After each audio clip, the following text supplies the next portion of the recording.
નમસ્કાર દોસ્તો, સુપરફાસ્ટ તાજા સમાચારમાં તમારું સ્વાગત છે। દેશ, દુનિયા અને ગુજરાતના તાજા, મોટા અને સૌથી મહત્વપૂર્ણ સમાચાર જાણીએ તે પહેલા તમે ચેનલમાં નવા હોય તો ચેનલને જરૂરથી સબસ્ક્રાઇબ કરીને વિડીયોને લાઇક કરી દેજો। સૌથી પહેલા દોસ્તો આપણે વાત કરીએ તો હવે ગુજરાતના ગામડાઓમાં 24/7 એટલે કે 24 કલાક શુદ્ધ પાણી મળશે। જ્યાં દોસ્તો સીએમ ભૂપેન્દ્ર પટેલની હાજરીમાં જલ જીવન મિશન 2.0 અંતર્ગત રાજ્ય તેમજ કેન્દ્ર સરકાર વચ્ચે MOU થયો છે। તો આ કરારથી ગ્રામ્ય વિસ્તારોમાં દરેક ઘરોમાં નળ દ્વારા નિયમિત, ગુણવત્તાયુક્ત અને ટકાઉ પીવાનું પાણી પહોંચાડવા પર ખાસ ભાર મૂકવામાં આવ્યો છે। તો ગ્રામ પંચાયતોને પાણી પુરવઠાની જવાબદારી પણ સોંપાશે, જેથી સ્થાનિક સ્તરે જ સંચાલન તેમજ જાળવણી થઈ શકે। તો VWSC દ્વારા ઉપયોગ, મેન્ટેનન્સ અને મોનિટરિંગ પણ કરવામાં આવશે। તો દોસ્તો બીજા સૌથી મોટા સમાચાર સામે આવ્યા છે। બોટાદ APMC 25 થી લઈને 31 માર્ચ સુધી બંધ રહેશે। જ્યાં દોસ્તો બોટાદ APMC 25/3/2026 થી લઈને 31/3/2025 સુધી એમ 7 દિવસ માટે બંધ રહેશે। તો માર્ચ એન્ડિંગના કારણે આ રજાઓ જાહેર કરવામાં આવી છે, જેના લીધે જણસીને હરાજી સહિત તમામ કામકાજો સ્થગિત રહેશે। તો આ નિર્ણય માર્ચ મહિનાના અંતિમ દિવસોમાં હિસાબી કામગીરી પૂર્ણ કરવાના હેતુથી લેવામાં આવ્યો છે। તો આ સમયગાળા દરમિયાન ખેડૂતો અને વેપારીઓને જણસીની લે વેચ માટે APMCમાં પ્રવેશ મળશે નહીં। તો દોસ્તો ત્યાર પછી આગળ વધુ એક સૌથી મોટા સમાચાર મળ્યા છે। ધમાકો કતારમાં અને તબાહી ભારતમાં। જ્યાં દોસ્તો ઈરાનના હુમલાથી કતારના ઉર્જા ક્ષેત્રને મોટું નુકસાન થયું છે, જેની અસર ભારત ઉપર આગામી 5 વર્ષ સુધી જોવા મળશે। તો કતાર એનર્જી CEO ના જણાવ્યા અનુસાર દેશની LNG એક્સપોર્ટ કેપેસિટીમાં 17% ઘટાડો થયો છે।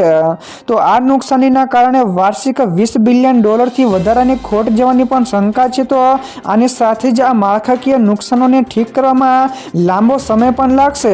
તો જેના કારણે ચીન, ભારત અને યુરોપ જેવા દેશોને મળતો પુરવઠો પણ જોખમમાં મુકાશે। તો દોસ્તો બીજા સૌથી અગત્યના સમાચાર સામે આવ્યા છે। 1 એપ્રિલથી બદલાશે ટેક્સના નિયમો। જ્યાં દોસ્તો ભારત સરકાર દ્વારા આગામી 1 એપ્રિલ 2026 થી નવા આવકવેરાનો કાયદાઓ અમલમાં મૂકવામાં આવશે, જેમાં આ નવા કાયદા 26 વર્ષ જૂના ઇન્કમ ટેક્સ એક્ટ 1961નું સ્થાન લેશે।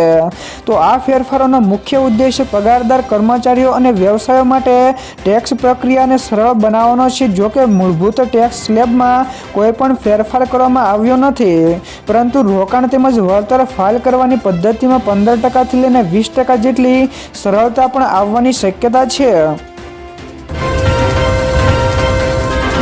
ત્યાર પછી દોસ્તો આગળ વધુ એક સૌથી અગત્યના સમાચાર મળ્યા છે। તેલ અને ગેસ બાદ હવે ઇન્ટરનેટ પણ થશે બંધ। જ્યાં દોસ્તો મિડલ ઈસ્ટમાં ચાલી રહેલું યુદ્ધ હવે તેલ અને ગેસથી પણ આગળ વધીને ઇન્ટરનેટ કેબલો સુધી પહોંચી ગયું છે।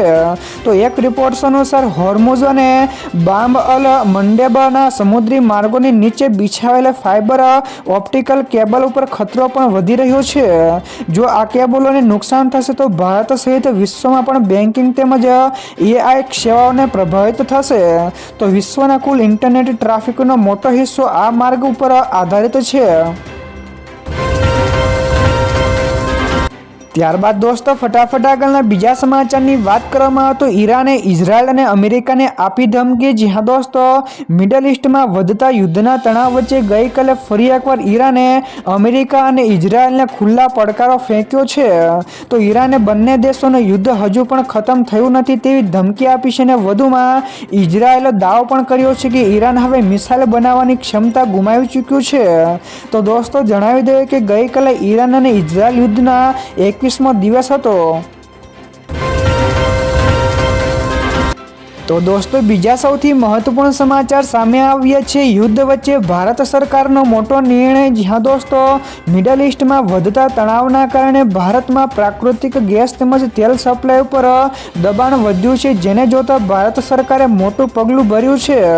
તો હવે દેશની તમામ તેલ તેમજ ગેસ કંપનીઓએ petroleum planning and analysis cell એટલે કે PPACના તેનો સંપૂર્ણ ડેટા આપવો પડશે। તો કોઈ પણ સરકારી અથવા તો ખાનગી કંપની આ નિર્ણય નકારી શકશે નહીં।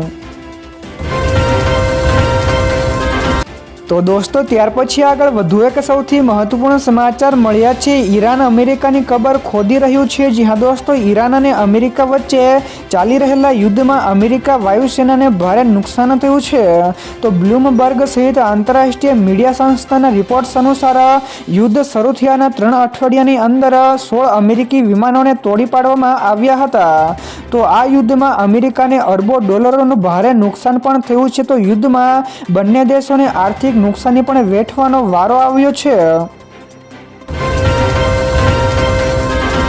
ત્યાર પછી દોસ્તો આ સિવાયના બીજા સમાચારની વાત કરવામાં આવે તો ગુજરાતમાં આવેલા મિની વાવાઝોડાના કારણે સૌરાષ્ટ્ર તેમજ કચ્છના 690 કરતાં વધારે ગામોમાં અંધારપટ છવાઈ ગયો હતો. જી હા દોસ્તો, સૌરાષ્ટ્ર અને કચ્છમાં 50થી લઈને 60 કિલોમીટરની ઝડપે ફૂંકાયેલા પવન તેમજ કમોસમી વરસાદથી પીજીવીસીએલને નેટવર્ક ખોરવાઈ ગયું છે. તો 690 કરતાં વધારે ગામોમાં અંધારપટ પણ છવાઈ ગયો હતો, જેમાં જામનગર તેમજ દ્વારકાના 302 તેમજ રાજકોટના ગ્રામ્ય 112 ગામો સામેલ છે. તો અનેક વીજ થાંભલાઓ પણ ધરાશાય થતા અને 53 કરતાં વધારે ફીડર બંધ પડતા જનજીવન પ્રભાવિત થયું હતું.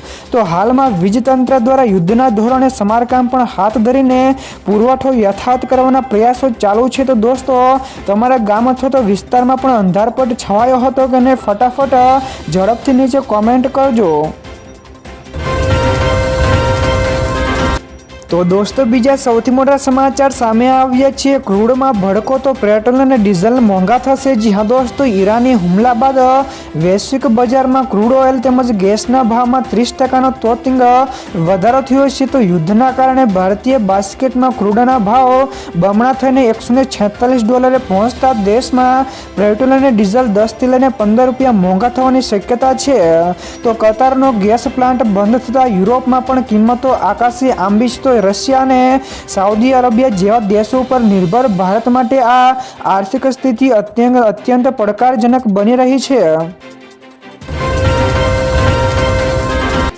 તો દોસ્તો ત્યાર પછી આગળ વધુ એક સૌથી મોટા સમાચાર મળ્યા છે. સોના અને ચાંદીના ભાવમાં કડાકો. જી હા દોસ્તો, ગઈકાલે સોના અને ચાંદીના ભાવમાં વધારો જોવા મળ્યો છે, જેમાં સોનાના ભાવમાં 2.30% એટલે કે ₹3,350નો વધારો થતાં પ્રતિ 10 ગ્રામ દીઠ ₹1,48,302 ઉપર પહોંચ્યો છે. તો તેવી જ રીતે ચાંદીમાં પણ આક્રમક તેજી જોવા મળી હતી, જેમાં ₹8,540ના વધારા સાથે ભાવ પ્રતિ કિલોગ્રામ ₹2,40,000 પ્રતિ સપાટીએ પહોંચ્યો છે. તો દોસ્તો ત્યાર પછી આગળ વધુ એક સૌથી મોટા સમાચાર મળ્યા છે. ભારતીય વેપારીઓને ₹5,000 કરોડનું નુકસાન. જી હા દોસ્તો, ઈરાન યુદ્ધના કારણે ભારતીય વેપારી જગતને અંદાજે ₹5,000 કરોડ રૂપિયાનો ફટકો પડવાની ભીતિ છે. તો કાચા માલના ભાવ વધતા દવાઓ, ડ્રાયફ્રૂટ્સ તેમજ પેકેજિંગ મટીરિયલ્સ મોંઘા થશે. તેમજ પેરાસિટામોલ્સના કાચા માલમાં 47% તેમજ એન્ટીબાયોટિક્સમાં 62% સુધીનો તોતિંગ વધારો પણ ઝીંકાયો છે. તો પ્લાસ્ટિક અને એલ્યુમિનિયમ પણ મોંઘા થતા સર્જિકલ આઇટમ્સના ભાવ પણ 20થી લઈને 25% વધવાની શક્યતા છે. તો દોસ્તો બીજા સૌથી અગત્યના સમાચાર સામે આવ્યા છે. ભારતમાં એલપીજીની જરૂરિયાતો પૂરી કરવા 30 એલપીજી ટેન્કરની જરૂર છે. જી હા દોસ્તો, મધ્ય પૂર્વના યુદ્ધ તેમજ ઈરાનની નાકાબંધીના કારણે ભારતમાં એલપીજી પુરવઠા ઉપર જોખમ તોળાઈ રહ્યું છે. તો હોર્મુઝની ખાડીમાં ભારતના 22 ક્રૂડ તેમજ ગેસ ટેન્કરો ફસાયેલા છે, જેમાં 3.38 લાખ મેટ્રિક ટન એલપીજી છે, જેમાં ભારતને માસિક 30થી વધારે ટેન્કરોની જરૂર પડે છે. પરંતુ હાલ માત્ર ગણ્યા ગાંઠિયા જ જહાજો પહોંચ્યા છે. તો પરિસ્થિતિને પહોંચી વળવા ભારતીય નેવીએ ઓમાનની ખાડીમાં ડિસ્ટ્રોયર તૈનાત કર્યા છે. ત્યાર પછી દોસ્તો આગળ વધુ એક સૌથી અગત્યના સમાચાર મળ્યા છે. અમેરિકા પડ્યું ઢીલું. જી હા દોસ્તો, વૈશ્વિક સ્તરે ઉર્જા સંકટ ઘેરું બનતા ટ્રમ્પ વહીવટીતંત્ર હવે ઈરાની તેલ ઉપરના પ્રતિબંધો અસ્થાયી રૂપે હળવા કરવાનું વિચારી રહ્યું છે. તો અમેરિકાના ટ્રેઝરી સેક્રેટરી સ્કોટ બેસન્ટના જણાવ્યા અનુસાર બજારમાં તેલનો પુરવઠો વધારવા તેમજ ભાવને ઘટાડવા માટે આ નિર્ણય લેવાઈ શકે છે. તો બીજી તરફ ઓમાને પણ આ યુદ્ધને ટ્રમ્પની સૌથી મોટી ભૂલ પણ ગણાવી છે અને અમેરિકાની વિદેશ નીતિને પણ આકરી ટીકા કરી છે. તો આ સંઘર્ષે વૈશ્વિક અર્થતંત્ર જોખમમાં મૂકી દીધી છે. ત્યારબાદ દોસ્તો ફટાફટ આગળના બીજા સમાચારની વાત કરવામાં આવે તો ભારતને મળ્યું વિશ્વ સ્પર્ધાનું યજમાન પદ. જ્યાં દોસ્તો વિશ્વ સ્તરની મોટી એથ્લેટિક્સ ચેમ્પિયનશિપ યોજવાનું યજમાન પદ ભારતને મળી ગયું છે. તો પ્રતિષ્ઠિત વર્લ્ડ ઇન્ડોર એથ્લેટિક્સ 2028ની સાલમાં ભુવનેશ્વરમાં યોજાશે, જેની જાણકારી ભારતના ભૂતપૂર્વ ચેમ્પિયન્સ રનર અને વર્લ્ડ એથ્લેટિક્સના ઉપપ્રમુખ આદિલ સુમારીવાલાએ આપી હતી.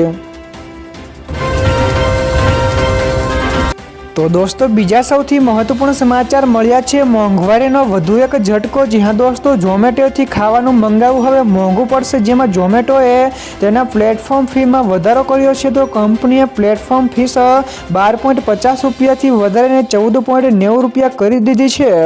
તો વધુમાં આજની પ્રીમિયમ પેટ્રોલના ભાવ પર ₹2.09થી ₹2.35 પ્રતિ લીટર સુધી મોંઘું થઈ ગયું છે. તો નવા રેટથી આજથી જ લાગુ થઈ ગયા છે.